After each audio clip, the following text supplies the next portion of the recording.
Sweden में एक बार फिर शाही महल के सामने कुरान पाक की बेहुरमती की गई। स्टॉकहोम स्वीडन में एक बार फिर शाही महल के सामने कुरान पाक की बेहुरमती की गई। नापाक जिसारत को रोकने की कोशिश पर पुलिस ने मुसलमान नौजवानों को गिरफ्तार कर लिया।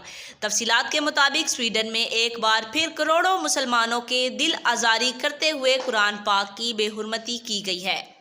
इराक से तल्लुक़ रखने वाले दो मलाउन सलमान मूमिका और सलमान नजम ने शाही महल के सामने मरकजी चौक पर कुरान पाक का नुस्खा शहीद किया। नापाक जिसारत को रोकने की कोशिश करने वाले मुसलमान नौजवानों को पुलिस ने गिरफ्तार कर लिया।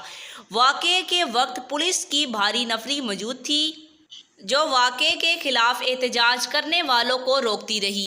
दोनों मलाउन अफराद को स्वीडन की आज़ादी एहज़ार कानून के तहत कुरान पाक की बेहुरमती के लिए 1 घंटे का वक्त दिया गया था, जिसके बाद मुसलमानों को कुरान पाक के शहीद सफ़ात जमा करने की इजाज़त दी गई। इससे कबल ईद उल अज़हा पर स्वीडन में मस्जिद के बाहर कुरान पाक की बेहुरमती की गई थी, जबकि चंद रोज़ कबल ये नापाक जिसारत दोबारा की गई थी और दोनों बार इसकी सरकारी सतह पर इजाज़त दी गई।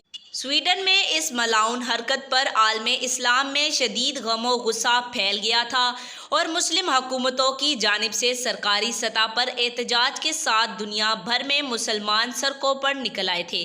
आज तक के लिए इतना ही। जाते जाते आपसे गुजारिश है, वीडियो को लाइक करें, चैनल को सब्सक्राइब करें, दिखे बेल आइकन को दबाएं और कमेंट में अपनी राय का इज़हार ज़रूर करें।